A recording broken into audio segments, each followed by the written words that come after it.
Hello, my friends. Welcome to the Life Shift podcast. I am here with a brand new connection, Newton. Hey, Newton. Hey. Thank you. How are you? Fantastic. I think it is a Monday that we're recording this, and Mondays are usually like full of my real job and not my podcasting job. So it feels a little weird to be behind the microphone on a Monday. Well, I'm honored to be on a Monday then and breaking that pattern up. Thank you. I appreciate it. There's nothing that I want to do more than have these conversations. And so I'm just honored that people want to be a part of it, like you, and that people are listening and really resonating with the stories that others are sharing. We were talking before we recorded about, kind of what are we seeing that the listeners are really getting from these episodes now that we're into it a year. I say we, it's just me sitting here behind the microphone and doing everything. But my goal when I started was really that each story would find the person that needed to hear it the most. And so that in their circumstance, they didn't feel so alone. And so I think your story is going to resonate with a lot of people, even if they're not in the exact same situation. Yeah, I hope so. I think as I've told it, what comes back to me is it's never, oh my gosh, that's the most amazing story. It's definitely that resonates with me. I'm glad you named that. I didn't recognize that was what was going on with me, but now I can feel that. So yeah. That's why I continue to tell my story. Right. And you know what? I think that's been the most interesting part of this journey is that sometimes a guest will come on and there's really this like big event that we're talking about, a big event that's happened in their lives. Mm-hmm. But what I'm finding is that a lot of the listeners attach to a little tiny moment that's in their story, like a little thing, not this like huge thing that would like clearly on paper be like the big moment, right? But the little things are the ones that attach. And I think not that yours is a little situation, but it's not like a plane crash or something like really extreme in that sense. And this is something that's more like tangible or maybe not tangible, but more relatable in the human experience because a lot of people have gone through what you've gone through. Yes. Yeah. I think what I'll say is, the facts of the situation are kind of unique, but I don't think the feelings will be unique at all. Yeah. Yeah. So, I love for the guests to kind of paint the picture of what life was like leading up to this moment so that we get an understanding of like how this moment changed and created a new trajectory possibly for each guest. So maybe you can kind of give us a little bit about who you are and who you were leading up to this moment. All right. So I'm going to dial back actually about 13 years before this moment. And so now don't panic. I'm not going to fill your entire episode just with this story. Hey, but it's your story. I think the context and I think the buildup is helpful. So I think of my life in three major roles: husband and father. I am a world champion competitive powerlifter. And then I am director of health and performance at a small company called Google. Tiny. Yeah. Yes. I think we make pants. I'm not clear yet on the business model, but we'll have to Google that to figure it out. So those are like the main parts of my life, but dial back 13 years. I was actually a hardware engineer working on the PlayStation 3. I come from a pretty traditional Asian American background. And so I was raised to go for stable job. I focused on education. I checked all the boxes. I got the good grades. And I ended up in a place where I wasn't enjoying my job. I knew I was interested in health and well-being. And so being the box checker I am, I said, okay, well, how do I check a box out of my way from this career into a different one? And I applied to business schools. I got into Berkeley. And so I go to get my MBA at Berkeley. And I have this now long shot dream of like somehow via this experience, I'm going to pivot my career from being a hardware engineer working on the PlayStation 3 to doing something interesting in the space of health and well-being. So I go through the MBA program, which is wonderful. At the end, somehow I land this dream job of working as fitness operations manager at Google in 2008. So they're, still growing rapidly, and they're known for having these amazing amenities for taking care of the health and well-being of employees in ways that companies haven't done in the past. So here I am. I've somehow landed my dream job. Coming out of business school, I have, I'm now engaged to my dream girl. You fast forward 13 years, and the career at Google has gone really well. And so now life has gotten more complex. I have married my dream girl. I have adopted our first daughter. So now I have my two dream girls. I am now a world champion competitive powerlifter. And that was not on the radar at all 13 years ago. And then somehow now I am director of health and performance at Google. So the career has climbed and climbed and climbed, where I am now seen as a leader in this field of looking at the intersection of health and well-being and performance, both in work and life. And how does that apply at a corporation like Google? And so life has just gotten awesome, but really, really complex. Right. And before you jump further, I think it's interesting.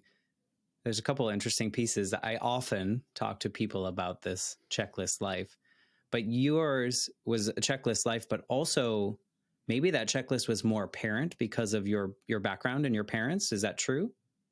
Yes. Like there were more expectations of you that were like literal expectations. Whereas what I'm saying is, like, in my world, I felt like nobody was telling me I had to do all these things. I just felt like society was saying, like, you got to do this, then you got to go to college, then you got to get a good job, then you got to get promoted, then you have to, like, buy a house and all these things. But you also had this other layer of your family that was kind of putting these pressures on you. Was that a more obvious pressure, or was that more internalized? It was a combo. Okay. I think there was the obvious side was that if you looked at my family, like my both my immediate and then extended family, I was surrounded by doctors and engineers. So if you can see it, you can be it. Yeah. And so what I could see was a sea of straight A getting degree, graduating doctors and engineers. And so I'm like, that's what I see. That's what I will be. Mm. There were other explicit expectations, like my parents, they actually have a clause in their will that says you don't get your portion of the inheritance unless you graduate college. Wow. It's like very, very clear. Wow. Hey. And that comes from a place of love. Like, yeah. I feel their love. I don't think of that as like, that's messed up and I resent you. But it's really clear what they value. Yeah. And so between all of that, and then, as you're growing up, you have report cards, you have activities, you start to internalize this fear of who am I and what does it mean if I don't get that A, or if I don't achieve like my big sister did or my other big sister. And so you start to build the pressure into your DNA. And this is something in my story, I have to unravel, and I'm still unraveling this via therapy, journaling, and reflection. And so it's like the expectations, my parents long retired and stopped putting pressure on me. They're still there. Yeah. They're as heavy as ever. Yeah. I mean, I think a lot of people can relate to that internalization of like, I need to be, or success equals this, like we have to do this in order to be seen as a full human or someone that has achieved something. And so it's interesting to hear the balance of how there were external pressures, but also like that feeling of like, I got to fit in, or I have to compete in a way. And also thinking of your story of like, you're in a successful career as a hardware engineer, but the only way to pivot in your mind, because of probably conditioning in a way, was to get another degree. Whereas I think other people, I would agree with you. I would do the same thing you did, but I think other people would be like, well, you don't need to do that. There are other ways to pivot. So, but I imagine that your upbringing kind of brought you, we're like, okay, well, this is the path to get there. Yeah. There was one conversation when I was first starting to explore careers in health and well-being with a relative from my extended family. And mind you, I'm like 25 at this point. So you know a lot. I know a ton, but I am sure I'm like, hey, I'm pretty young. Should have a lot of runway here. Right. Like, life can end at any point, but relatively young. And so I think I was starting to show some of the more openness, like, why do we have to check these boxes? I could do many things. And I still remember his response was like, you only get so many bullets to fire in life. And at that point, I felt two things. Like, one was indignance, like, who the F are you? Like, to tell me I only have this many bullets at age 25. But then, he has the same internalized pressure I do. So it stoked all the fear. Right. Where I'm like, oh, maybe he's right. Like, what am I throwing away here? I'm going to throw away a degree in engineering, and the career was going pretty well. Right. And so, I had to fight through that. And I think since then it's, we've talked about the internalized pressure. I think the thing that I realize, if you look at my resume, it looks like I'm building towards something. Really what I was doing was this internalized pressure. It's this fear of not being enough. I'm running from a fear of having to answer this question. If I stop achieving, what does that say about me? Right. And I'm like, if I don't stop checking boxes, I have to answer that question. And that, even though I'm coming to like stare at it and ponder it, it still terrifies me. Yeah. Yeah. I can relate from a different perspective. When I was a kid, my mother died and I was 8. And the pressure I put on myself was very much, if I don't do well, I put the pressure that I thought people needed to see that I was going to be okay. And if I didn't do well, then I wasn't going to be okay in their minds. And so all of my journey up until I kind of what you're talking about, like stopped and go, okay, I need to stop checking these boxes. But up until like mid 30s, I was very much like, next, what's next? What's the next achievement that I can get? What's the next accomplishment that I can tell people about? Because way back when, everyone thought I would fall apart and my life would be over and I would become like, someone that lives on the street and does drugs all the time because his mom died, And so a lot of that was that nobody put that pressure on me. Not one person told me you need to do this, that, or the other. But I took that as that 8-year-old and the fear that, like you, people wouldn't like approve of me or be okay with me if I wasn't successful, or they would attach something to it, or they would abandon me. Because in my mind, my mom dying was her abandoning me, right? It wasn't not a logical thing, but so I can relate to this idea of like, okay, well, I'm just going to get another degree because then that quiets the noise. Because look, I'm going on a new path, but look, I'm getting a degree to do it. And therefore, check mark, I'm still on the right path kind of thing. And so I can definitely relate to what you're talking about. And it's hard even still to like, okay, no, I don't need to do that for anyone. I need to do what's right for me. Wow. Okay. So sorry, I'm not going to try to turn this into a reverse interview, but so as an 8-year-old, you may have had people showing up with really good intent of saying, trying to say, are you going to be okay? As an 8-year-old, that's a lot to process and a lot to reframe and try to think through something horrible that's happened. And where you landed was, I have to show them I'm going to be okay by achieving and checking boxes. And you built on that into your 30s. Yeah. Or, I mean, even still, I think there's a little bit, I think we always have that little child, and I do now, after a lot of like reflection, I realize that it was all out of fear of abandonment again, in the sense that people would leave if I wasn't good enough. And so to that good enough comment of like, is it enough? Is it ever enough? And for that little kid, or for, I mean, even you, that was probably instilled in you as a child growing up, that kid still remembers, right? And so are we ever enough? But anyway, we went way off on a tangent, and I want you to be able to get to your story. But this story is coming back to that little kid. That little kid is integrated into my psyche, like so intimately now. And for all the kids' troubles and for all the kids, I like to call them superpowers. I'm going to come back to that as we build through the story. Yeah. But yeah, thank you for going there. I love that. Yeah. I think we can't ever get rid of it, but I think it's good to acknowledge what that kid needs and how can we best serve what that kid needs, but also this like grown up version of us as well. Yeah, I actually had a good dinner with a good friend on Saturday where I think we're in different places in wrestling with our inner child, where I think he had a pretty traumatic childhood, and so he is trying to dispel the inner child. And I have said, like, I tried that for a while.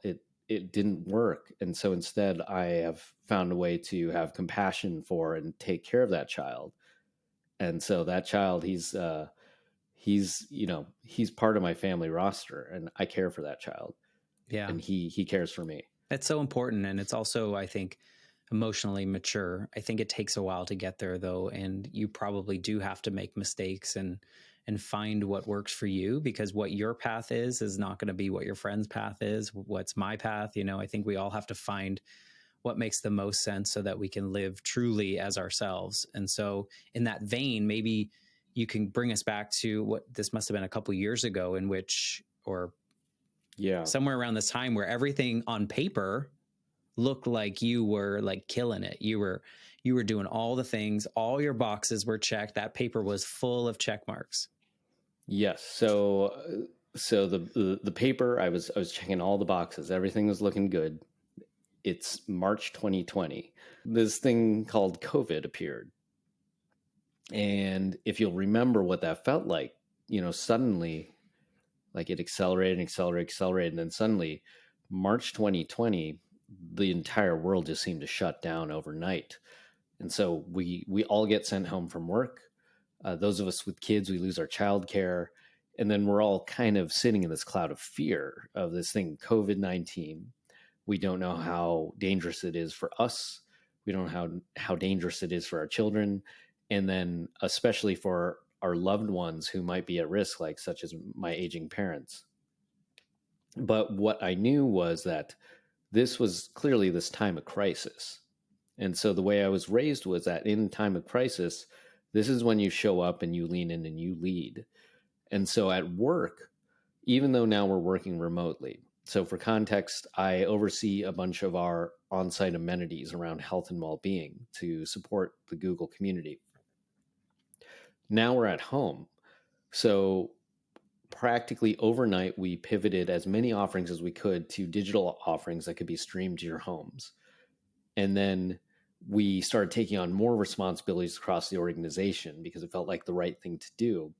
And then we spend more time checking in with each other. And it was all so exhausting on top of the stress and the unknowns, but it felt like the right thing to do. And so we started sprinting like this. This is March. We're sprinting, we're giving and supporting. Now it's about midsummer. And I'm starting to really feel it, where at this point, in order to run like this, I'm getting up at, maybe 5:30 or 6 so that I can get in my powerlifting training. And then I get to work. I try to meditate to just quiet my brain enough so that it wasn't even a practice of mindfulness. It was just to get it to a state from anxiety and panic down to what felt like normal, or at least manageable. And then I had to divvy up my day into 15-minute chunks from, the start of the day all the way until 6 p.m. with childcare or whatever had to be done integrated into there. To just like, there's too much to be done. We got to go. And, we were hoping the pandemic would somehow magically start to dissipate. Right. But, I had this fear of like, will this just keep going on indefinitely? Right. And so we were at my vice president's team meeting, and we're all in our little video thumbnails.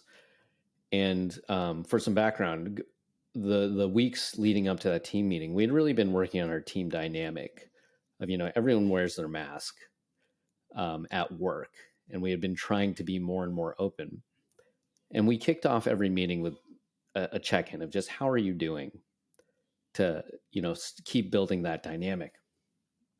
And before it got to me, one of my friends sent me a chat message and nudged me, and she's like, hey, we got to keep working on this.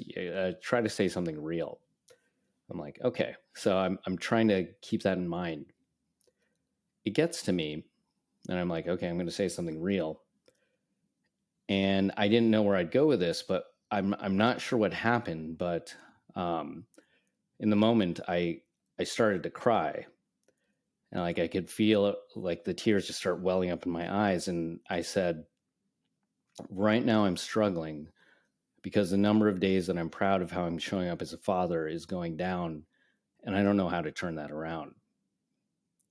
And like the instant feeling there was, it was two things. Like, one was like this horrifying shame, because as a, I'm a straight man who grew up in West Central Illinois.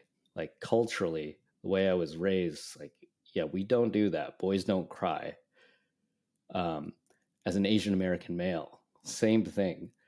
And so I had violated all that in front of my coworkers. So I was horrified, but it was there. Everyone saw it. Yeah. So that's one thing. The other thing was, once I said those words, I'd never said that so clearly, even to myself. I heard it and I knew it was true. I could see like how I'm showing him as a father. It's going down the tubes, and I don't have a plan to turn that around. And this is hurting the people I love most. And it's just sitting there in front of me and in front of all my coworkers, and I can't unsee it. And it just hurt. And so that was my moment. That was like, your shattering. It's there. Yeah. That was you protecting yourself by breaking everything, right? By breaking yourself open to show that. How did people respond to that? Was there any noticeable response, or was it very typical corporate response? My team is great. So okay. I think there was there were a lot of heart emojis, because that's what we had to work with. Yeah. And then there were a lot of, I think in terms of decorum of how do you do that during a meeting, like, no one can run up and hug you. So I think there was awkwardness there, but then there were a lot of people who were just suddenly, the chat messages started coming of like, hey, I'm here if you need me. Are you okay? Is there anything I can do to support? Yeah. And so while, I didn't expect anyone to have a silver bullet, I felt love. I felt support. Yeah. It changed the tone of the meeting. So others started to put some of their struggles on the table too. So I didn't feel so alone in the moment, even though I felt daunted by this struggle of mine. Yeah.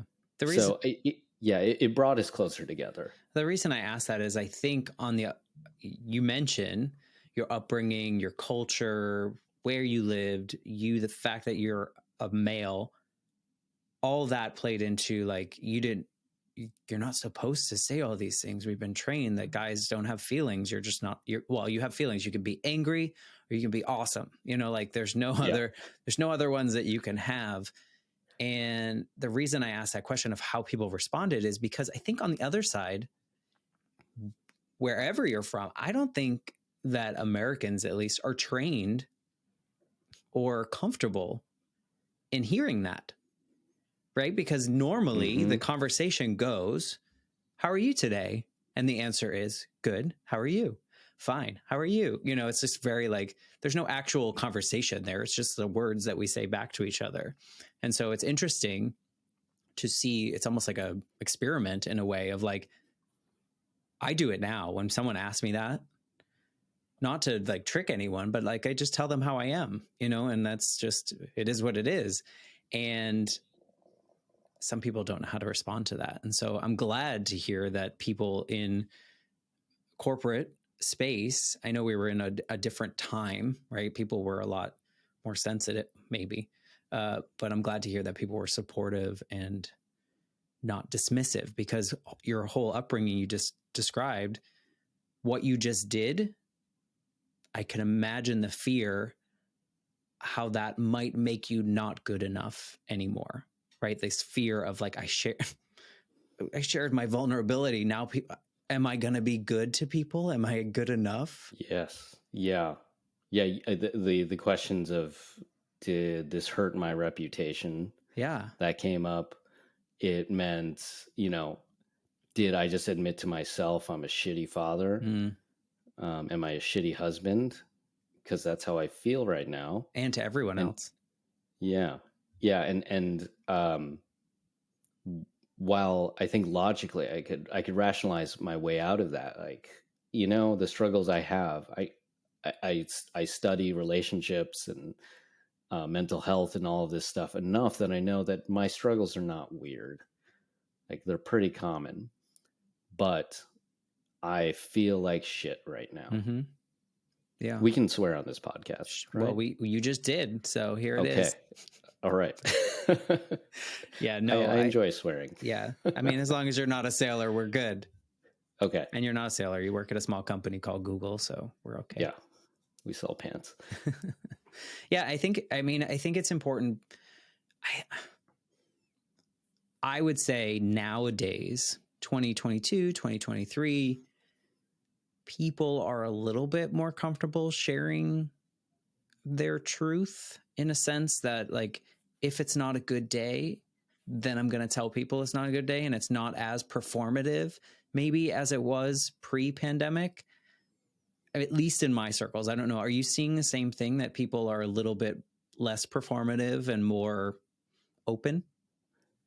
Yes, I'll break it down a little bit. Mm-hmm. I think across the board, it's a yes. Yeah. Like, let's say I'm going to make up a stat. Things have gotten 10% better. What I see is huge intergenerational differences, where a few months ago, I was talking with our nanny, and the nanny who was working with us at the time, I think she was in her early 20s.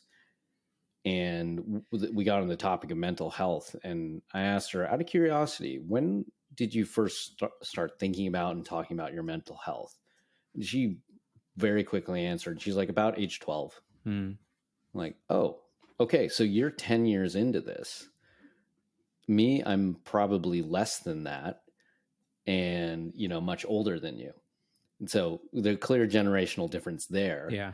And then so I am somewhere between like the edge of millennial and Gen X. Same. If I start talking to some of my colleagues who are baby boomers, they're talking about mental health in still like this very academic, clinical way.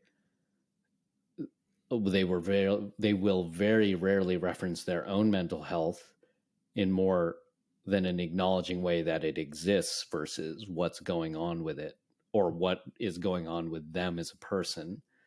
And so you kind of see like the ability and even just the comfort of going there. It varies vastly across generational differences. And that's the biggest divide I see. Yeah.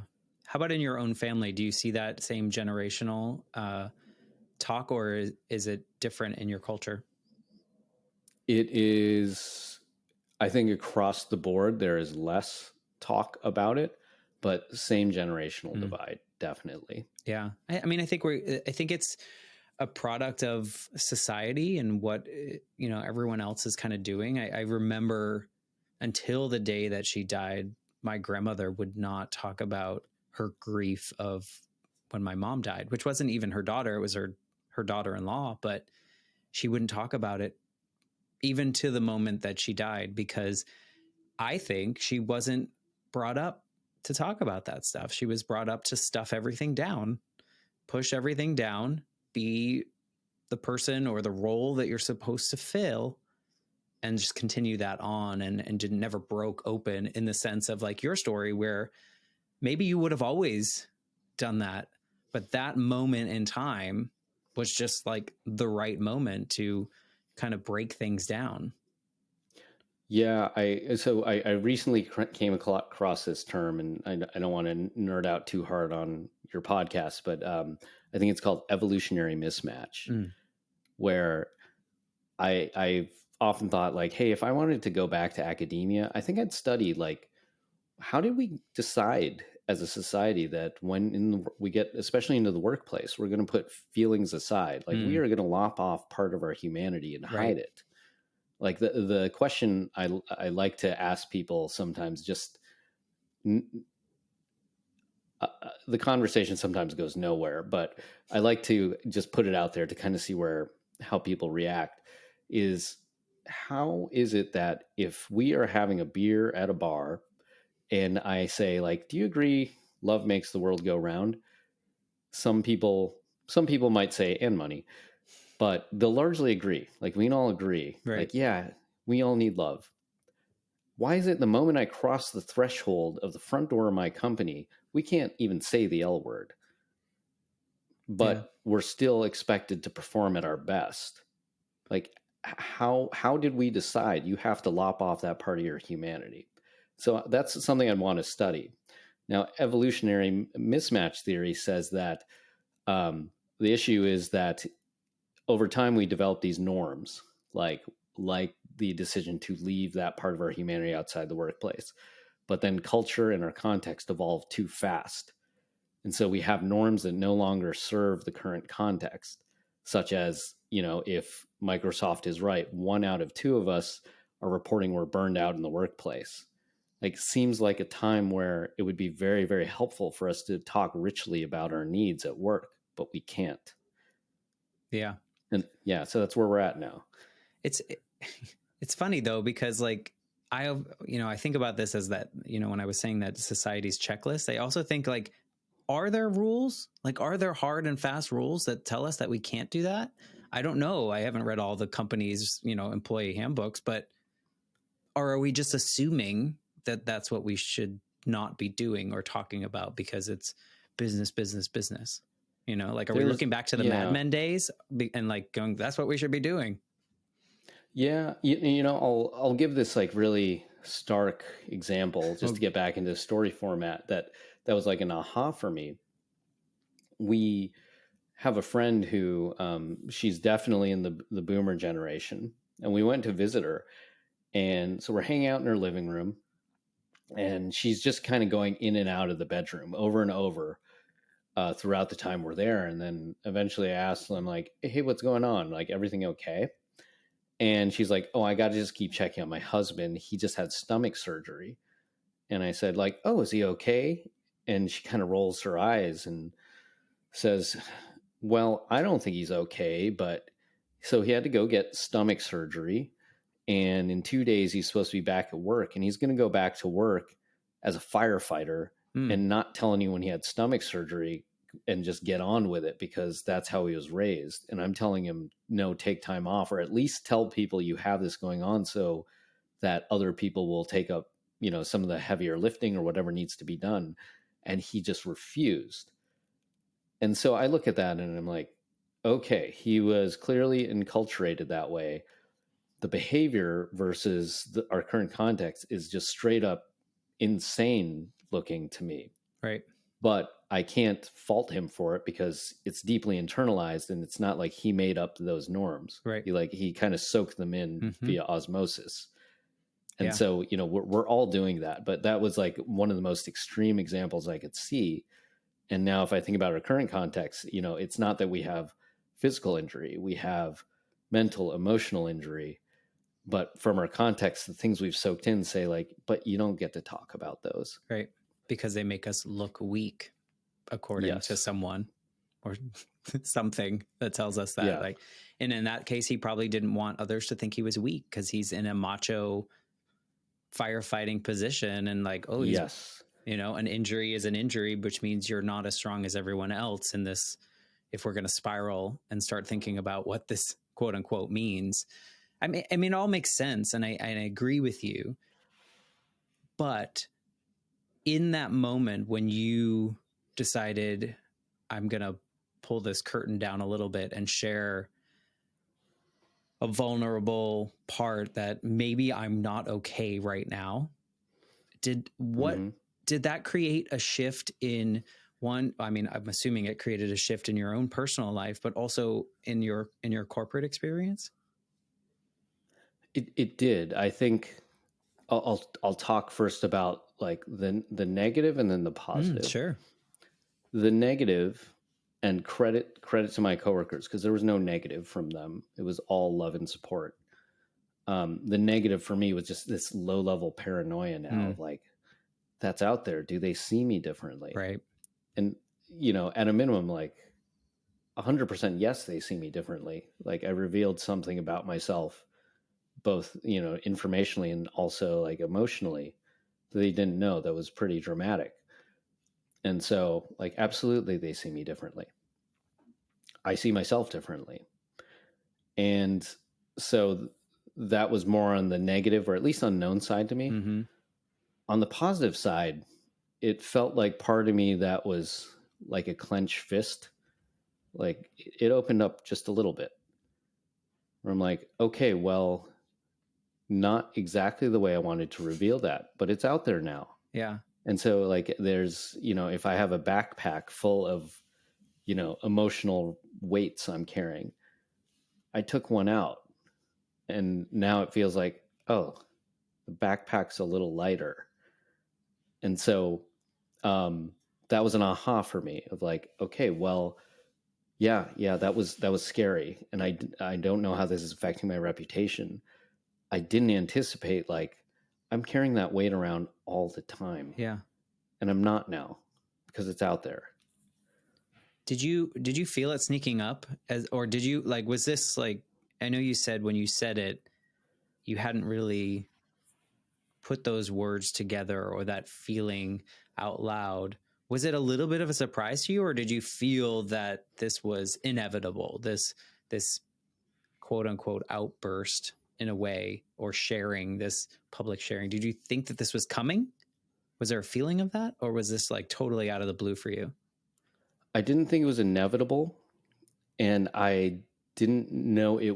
I couldn't identify or articulate the feeling. What I could say, going back to I really like this use of alliteration, like we as men are only able to be angry or awesome. The amount of angry that was coming out, like as, just being really irritable or terse, especially with my family, which is, just made it feel so wrong to me. Like that was going up. And so I could see the kind of like steam shooting out of the engine in really, really bad ways. And so I knew something was wrong. And that's where, like, I was like, I'll meditate more. I'll try to get more sleep. I'll do all the lifestyle behaviors that they say you're supposed to do, because like, that's my expertise. Like I know that stuff inside out. And so, but I was doing them and it wasn't getting better. Was anyone around you saying anything to you about noticing changes, like your immediate family? No, I think I was having more conflict with my spouse, but we were both struggling. So we could say, or at least I could frame it as like, oh, we're both struggling. It's not just me. Right. Yeah. For everyone else, well, actually, I was going to say I think I was hiding it pretty well. The number of times that coworkers pulled me aside and would just kind of like in a very supportive way say, hey, are you doing okay? There were a few more of those. Yeah. Now that I think about it, and especially some who are we'll say the stoic male types, where I'm like, oh, this is coming from you. Like, okay, maybe I'm not showing up as rock solid as I think I am right now. Did you internalize, or what kind of pressure did you feel because of the position that you held and in, the space that you were working in, the health and wellness space? What kind of pressure did you feel admitting that you didn't have it all, like we're preaching, like this whole practice what you preach, but like, look, I'm a human and there are things that I need to work on as well. Was there any pressure that came along with that? Yeah. I think on the one hand, I preach the gospel of vulnerability and openness and admitting your flaws. And I think I did so in a way that now, if I think back about it, was devoid of emotional content, where I could say factually, like, yeah, I struggle with these things. I'm in it with all you guys who are struggling too. But what one thing that came back once, now if we go down the road, I started to become much more public about my struggles with mental Good. health. Once I started to do that, a lot of messages came back where, with people who I thought I was very open and transparent with, and they'd say, we had no idea, like, you were the Superman, you were doing all these things, you always had it together. And I had no idea that I looked that bulletproof to some people. Yeah. But if I think about how I was showing up, that's exactly how I was trying to show up, even if I wasn't saying it to myself. Yeah. How did And you, so, oh, yeah. go ahead. How did your relationships, like at work or at home, change once this moment of like, oh, yeah, I'm not doing so good. I'm going to, try to make some inroads into feeling better and feeling like a more human person. How did that change your relationships, either in the professional setting or at home? I'd say overall, I'm trying to think if there's a negative example, but all I can say is, in the long run, very positively. So in a few ways, for some people, it was pretty much instant change of support where they had done their own work. And so the moment I started to open up, they were able to step in with words of both support, stories that resonated with mine, to say, like, I've been there, Yeah. I've felt like this, or I feel like this now. And we could connect at a deeper level very, very quickly. For some, where maybe either they weren't ready to do that on their side, or they hadn't done their work, or they were just giving me space to process, there was like kind of an awkwardness of like, okay, well, it's kind of like I've just taken off my mask and I've now revealed this face that to me looks ugly. Mm. And I don't know what it looks like to other people. And so I'm like, well, you can see it now. And I'm not clear how you feel about this. And so there was this like in liminal period of trying to figure out if this is the new face between the two of us that I'm projected to you and you are seeing, how do we feel about this? And so I think we would take our time to feel it out. And I might like make a bid of saying, like, one thing I did, because I didn't want to regress back to the relationship how it was. I said, okay, well, you know this about me, and if you want to ask about my mental health but you're uncomfortable, instead you can ask about my bum knee, because my mental health, it's kind of like a bum knee, where some days it feels great, some days it's inflamed, but I still have to go out and compete, so Right. I'm gonna hobble along. So just ask, how's the knee today? That's And good. so a lot of people started there. Yeah. I mean, I would imagine that it, I guess where I was hoping you would say is that these relationships became enhanced in a way because you were able to show up fully as you were, instead of bulletproof, instead of, I got it all together all the time, I'm Mr. Perfect, everyone will approve of me. But now look, like some days just aren't great, but we're going to do it. We're here. Let's get in together. And I was hoping that all those relationships felt more enhanced because of that. And I know it's scary though, because like you said, we used to leave it at the door. I would say as of today, now this is what that was. So March 2020, then summer 2020. So wow, that's almost 3 years ago. Yeah.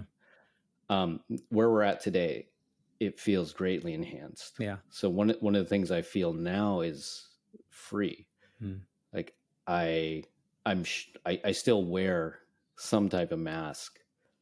I'm not free from being performative, but it's so much lighter what I do. And so I'm trying to think about how to articulate this and turn this into like something philosophical that can be, Put on a t-shirt, propagated through the business. Yes, t-shirts and bumper stickers, or sorry, not bumper stickers, laptop stickers.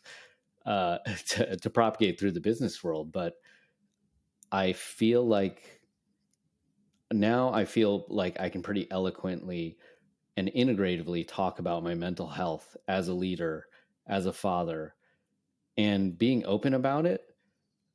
Like my backpack that was full of emotional rocks I was carrying, it's pretty empty. I'm like, no, you see all the rocks. I unloaded them. And so I walk around with a pretty light backpack now. And that is incredibly freeing and empowering as a leader.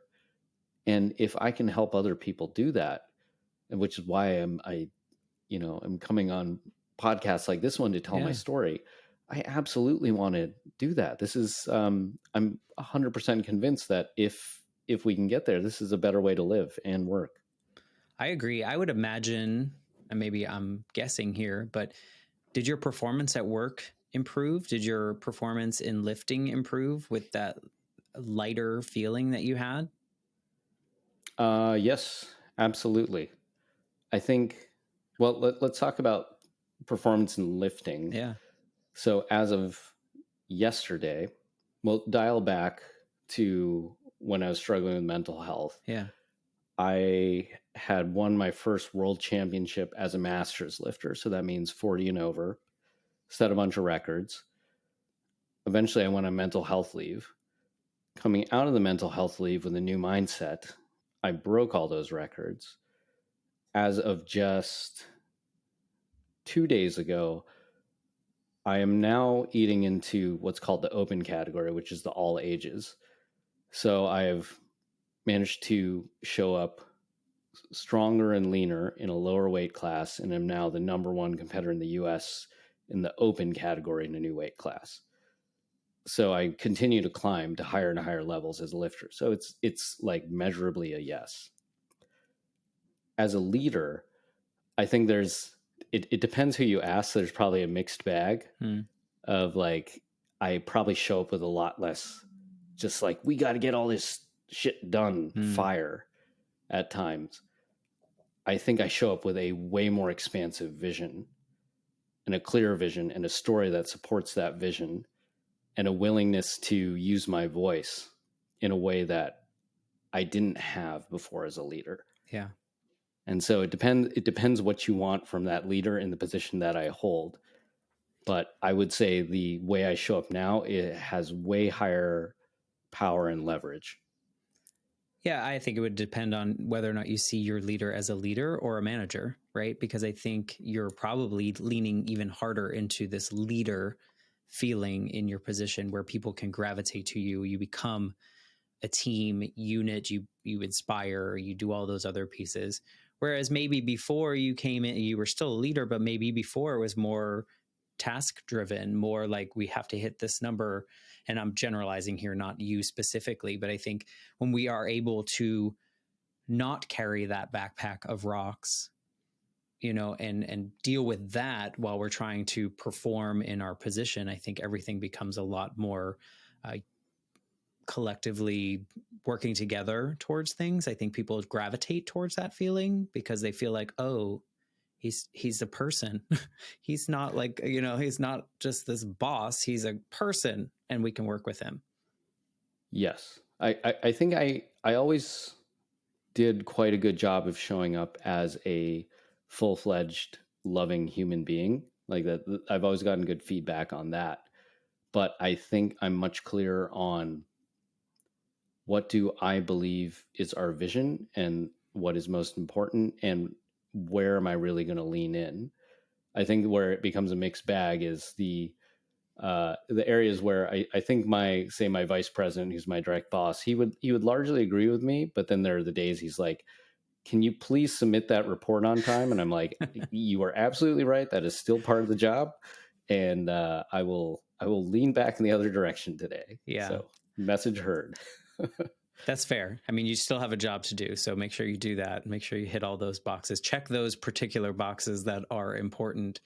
Earlier, we talked a little bit about inner child and thinking about the child version of you. How has this experience of kind of cracking open this world of yours, how has how has that helped you connect more to that child? I know you said you pushed him away, but now kind of embracing him as someone on the roster. Yeah. So, you mind if I go like somewhere back into my story arc? Go for it. All right. So let's see. So this was summer 2020. We had talked about where I opened up to my team. Fast forward about a year where I've now opened up. Eventually I started going to the employee assistance provider to get connected with a therapist. He told me I was showing early symptoms of burnout. This is now April 2021. It's been several months, and where there's many mornings and I'm just struggling to get out of bed. And so he tells me, you're showing early symptoms of burnout. If we don't address this, like the pattern is usually you will burn out. And so eventually I found another therapist in the fall. He told me, okay, so we've done this assessment. You are showing major symptoms of depression and anxiety. And I said, well, what do you mean? Like, I've never been diagnosed with any mental health struggles. And he's like, well, I said, isn't this just what it feels like to work hard? And he said, it can, but we did the assessment. It's also depression and anxiety. And then another one of those things that kind of just pours out of your mouth. And then once you've said it and you're like, oh, crap. I said, but I've felt this way on and off since high school. And then I thought, crap. Like, I thought this was all about the pandemic. I thought this was all about how complex my life has gotten. I didn't know this was just maybe an internalized pattern, like software that's been running in my brain since the 90s. It's like we still have Windows 95 installed under all this fancy software. And so once I saw that and now is made aware of it, now we can start to work on it. We can start to unravel it. Yeah.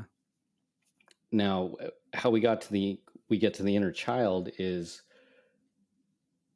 fast forward to January 18th, 2022.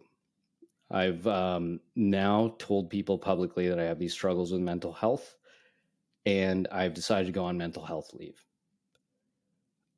During that time, I reconnect with an old friend where we were friends in my early 20s. So she knew me before I had done a lot of this box checking. And she said, she's done a lot of her work. And so she was going through this framework she references, and she's like, I forget what the framework is, but she's like, you seem to be this type of archetype, which matches closely with a people pleaser. And I'm looking at their description of the people pleaser, and it, talks about, sacrificing your own needs for those of others out of these like feelings of loneliness. And it can often come from places of like, you grew up in an abusive situation with like, maybe there was alcoholism or like physical abuse. And I'm looking at this and I'm like, I didn't have alcoholism or physical abuse. And I'm scratching my head. And then at some point, like, but I'm looking at the description and I'm like, this is, a lot of this matches. Like, what's going on here? And then at some point, I don't know why I was spurred to do this. Like, I had a pretty rotten relationship with an older sibling.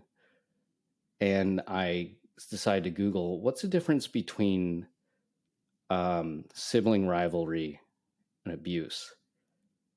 And they described it. And it's like, if you see this is sibling rivalry. If you see like it crosses some of these lines, that's psychological abuse. And like everything across the line, I'm like, oh, that happened to me for 10 years straight.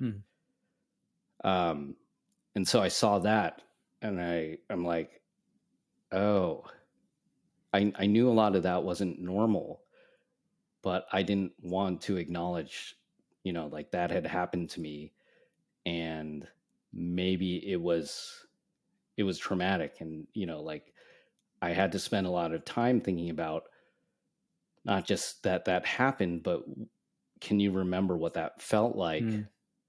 to happen to you when you were 6, 8, 10, and to have it happen to someone like you looked up to, and like, you know, it wasn't physical or sexual, but um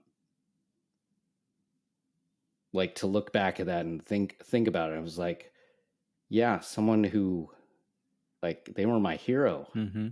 for a long time, and it felt like not only did they abandon me, they showed up often days like they hated me. Yeah. And it would come out like it would flip 180, and I didn't know what I was going to get any day. And so I would be waiting at home hoping for a good day. And the number of good days, I remember there was a period where this person got into high school and it just started to go down and down and down.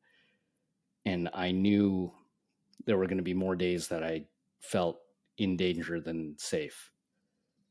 And so at some point I flipped a switch and I said, we can't hope for this relationship to ever come back. Like, you have to armor up with anger and hatred. Mm. That's how you're going to get through this, is anger and hatred. And I wore that so thick. And that's why my friend, who later on said, I think you're a people pleaser. And she said, the one thing I would, you know, like, if you I know you're doing therapy, but the thing I thought you should always dig into is that relationship. Yeah. And I was always like, well, you know, it's sibling rivalry. But I could now see, like, yeah, that was thick armor, and you never took that off, did you? Yeah. That's a lot. I mean, it's a lot of work. And I think that a lot of people can relate to something, and it doesn't even have to be as extreme as you describe, in their childhood, that is so attached and so connected to every decision.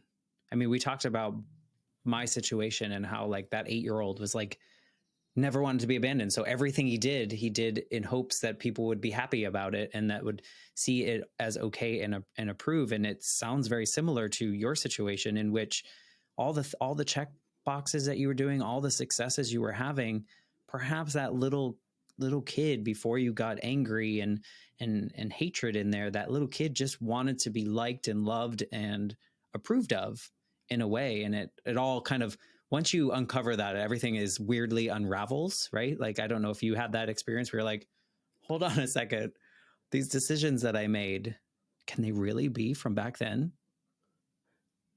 Yeah, you know, if I think back about some of the stories, like, I even found ways to reframe them as humorous stories. Like, Mm-hmm. I remember once this person, they wanted, no, I can't say what they wanted, but what they would do is they would get very angry if I would lock myself in a room, where they would pick the lock. And so I would barricade the door, but they were stronger than me, so they'd force the door open. So there was one time I actually locked the door, barricaded with enough stuff that would take them some time to get in, and I climbed out a window and I ran to a friend's house. And I had framed that in a humorous way for years, of like, yeah, you know, like, once I had to climb out the window. And at some point someone's like, that's fucked up. Yeah. And I was like, no, it's not. Like, sibling rivalry. There was another time I remember, I think, I don't know the method via which I had escaped the house this time, but I didn't have a friend nearby to go to, and it's a hot Illinois summer, so it's like, let's say it's 100 degrees.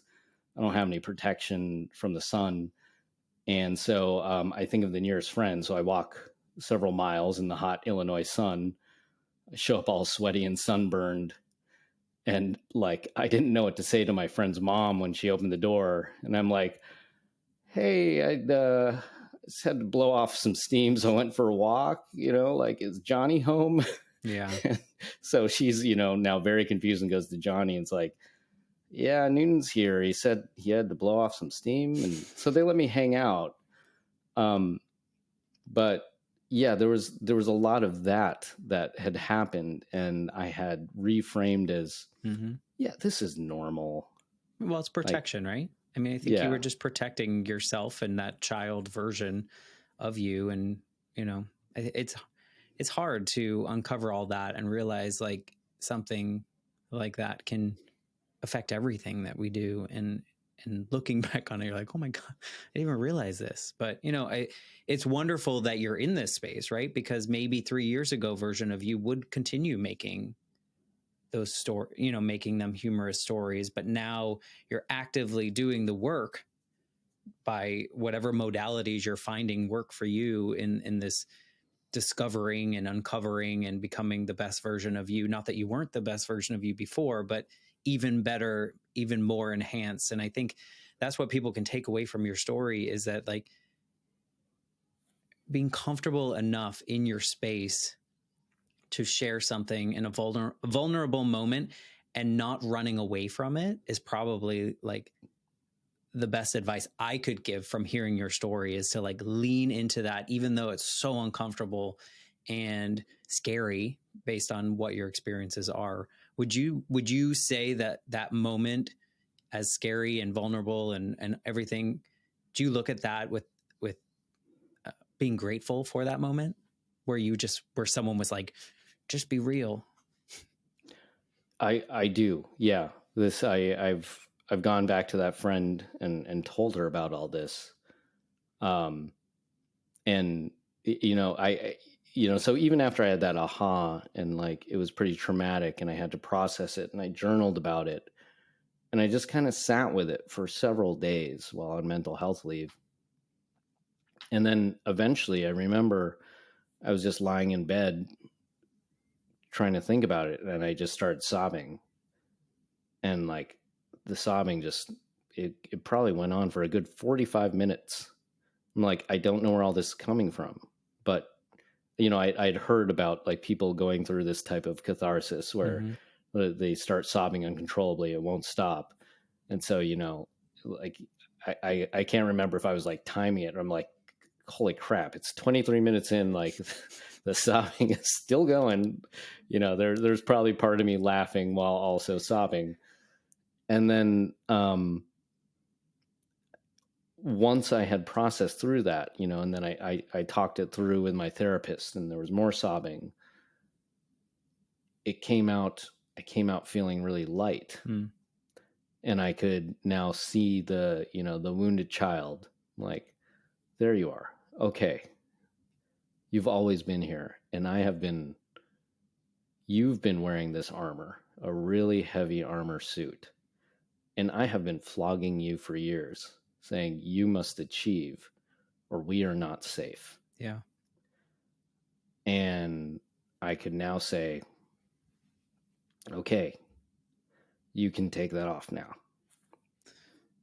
It's a big moment, and it's really important. And I love that you wanted to, or you're doing this already in your everyday life, but now people that listen to this show can hear this journey that you've been on and how it has affected your life, and how you talk about the pre moments compared to how you talk about now, and the things and the stories and how you went through this process is really inspiring. And I think that more people need to do this. I hope more people are doing this. I think, you know, we said it earlier. I think you said 10%. That was a made up statistic, but I think we're getting there slowly, where maybe we don't have to leave everything at the door when we walk into work, you know, and we can bring our whole selves, and every day doesn't have to be sunshine and rainbows. That some days have some clouds, and that's okay, because we're human and we have a range of emotions. And again, that's okay. When I do powerlifting competitions, you do 3 lifts. You do a squat, you do a bench press, and you do a deadlift. A squat, I'm very good. Bench, I'm not so good. Deadlift, I'm very, very, very good. And your total score is the sum of how well you did on each of the lifts. So I always win on the deadlift because that's where most of my score comes from. And the way that I would win is on the last deadlift, I summon as much emotionality, like all the pent up feelings that I don't allow myself to express, I let them out. And that's where I break records. That's where I win world championships. So there was this question of what comes out on your last deadlift. And what would happen is I would just, it's kind of like there's like, you know, the dark door in the back of your brain, you keep under lock and key. I would go back there, I'd go through all the clutter, I'd, you know, get out the key that only comes out only during competitions because this would physically burn me out. I would open it and it was really clear what would come out. It would be that sibling would come out, and the message that would come out was really clear. It was, he's coming to take it away. Mm. Like, it was those words, he's coming to take it away. And I would grab that bar and I would fight him, and I would lift it and I would win. And I would do that over and over and over, and I would poison myself. And while poisoning myself, I would also, like, I would get a medal for it. Right. So I'd poison myself again. And so I did that over and over and over. And then as I did this work and I realized that's what was in there, and I was able to see the wounded inner child and say, you can take off that armor now. So if you look behind my head, I have this poster. It says, be your own hero. This is my model now when I do that third deadlift. Is we talk a lot about intergenerational trauma. When we talk about, like, you know, childhood trauma, it comes with a negative connotation, as it should. It's part of me, though. And so I get to decide how I want to integrate this. And so I get to look at the scars. I get to look at the wounds. I'm going to choose the gifts of it too. Mm. So, like, yeah, like, I'm sorry to that child. Like, I flogged that child. I made that kid achieve and check so many boxes. That kid built his superpowers. Like, we are a superhero now. Like, I know how to lead people. Yeah. I have a great resume. I can win world championships. So that kid sits on my shoulders now when I do that third deadlift or when I got to get something done, because that kid gave me superpowers. So we are our own hero now. And I get to say to that kid every day, we're going to go change the world. What do you want to do today? And I love it. And honestly, I love that. Typically I end the episodes with a question, but I think that has a lot of power. And I think I can relate to that feeling of, I'm grateful for what my tragic experiences have given me after the fact and what I've learned about myself. And had I not gone through those moments, I would not be this person. I would not be where I am. And so I too bring that smaller version of me, and this project is part of it, trying to, like, bring him along to be the hero, to be part of the story now, you know, and not just this opening piece, right? Like, bring them along. So thank you for sharing your story and your moment of vulnerability that really opened up a lot for you, and I'm sure the people around you. I appreciate you. Where can people connect with you if they're interested in learning more and you know, being a part of your world? Two places. LinkedIn, that's where I share a lot of my perspectives on mental health, performance in the workplace. And then Instagram, that's where I've been using it as a training log. But cool. After I just did this most recent competition and I was about to write out a report about it, I put a poll on my stories and I asked, like, there's a lot here. Do you guys want the technical side of it? Do you want a story about my decision to cut weight even more? Or do you want my life lessons? There were no votes for the technical side of it. It was all stories and life lessons. I'm like, oh, I think you're coming to my Instagram for a different reason than I thought. Okay. So on my Instagram, I'm going to share more about my story. Yeah. Starting this week. And I'm going to share more of the life lessons I'm learning via this journey. Yeah. And the last thing I want to say is I want to applaud you and your inner child, because my inner child, my superhero, he's up on my shoulders. Your inner child is building a platform that hopefully is going to reach thousands of people so that my inner child can be celebrated and hopefully shake hands with the inner childs or inner children of people across your audience so they can go be superheroes and they can embrace that inner child. Yeah. And so thank you for doing that. That means so much to me. And I know it's going to mean so much to so many of them. Well, thank you for saying that. I'm very bad at taking compliments. So thank you. And my inner child will take that compliment and walk with it. This show has been the most fulfilling project that I never knew I needed. And it's all about you guys. It's all about the guests and sharing these stories. So thank you again for being a part of this. If you're listening and you're enjoying this, please take the time, do a little review and rating on Apple Podcasts or wherever you listen. And we'll be back next week with a brand new episode. Thanks again, Newton. Thank you.